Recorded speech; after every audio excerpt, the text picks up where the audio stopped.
Bonjour à tous, j'ai conçu cette pièce sous Fusion 360. C'est un guignol que j'utilise en aéromodélisme.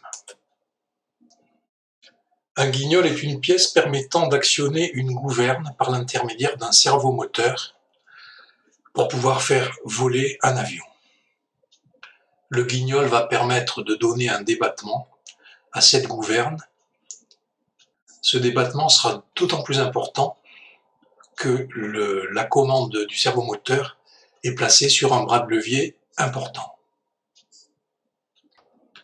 On peut voir sur ce plan que j'ai conçu un guignol de taille importante qui ne permettra pas de le monter sur toutes les tailles de modèles réduits d'avions.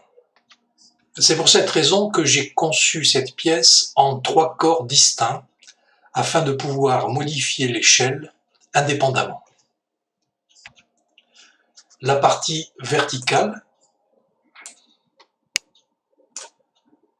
la base,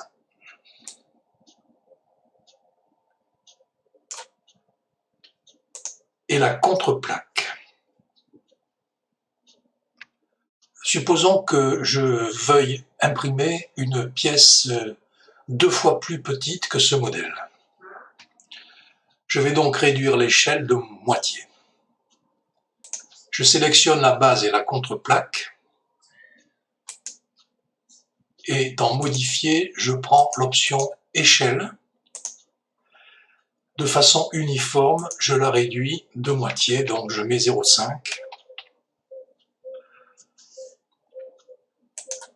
Voilà, j'ai donc cette partie de la pièce qui est réduite de moitié.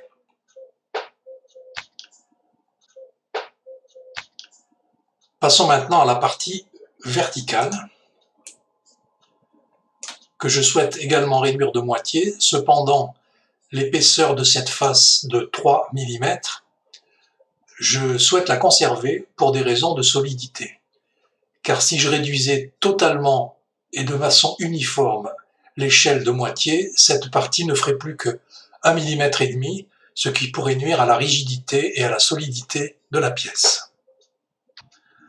Nous allons donc procéder à sa réduction d'échelle de moitié de façon non uniforme, c'est-à-dire que la partie épaisseur sera préservée à 3 mm. J'ai 3 plans, ce plan-là sera préservé, et je vais modifier ces 2 plans. Modifier l'échelle de façon non uniforme. C'est donc le plan X et Y qui devront être modifiés de moitié.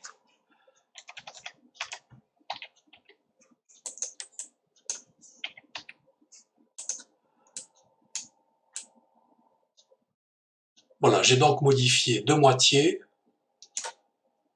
ma partie verticale. Il s'agit maintenant de replacer convenablement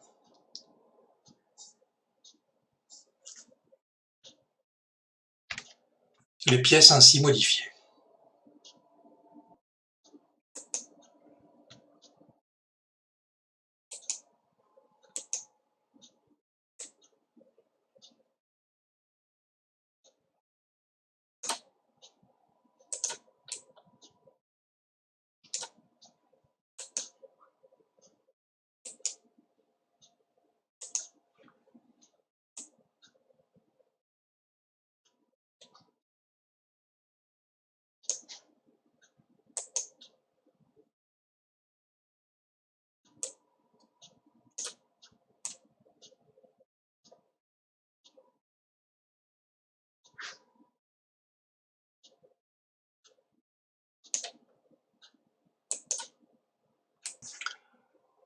Pour vérifier le bon déroulé de l'opération, je vais mesurer la nouvelle hauteur de la pièce entre ce point et celui-là, et je constate bien 26,888 mm, ce qui correspond exactement à la moitié de ce que j'avais sur le plan initial. Et voici donc ma pièce finale prête à imprimer.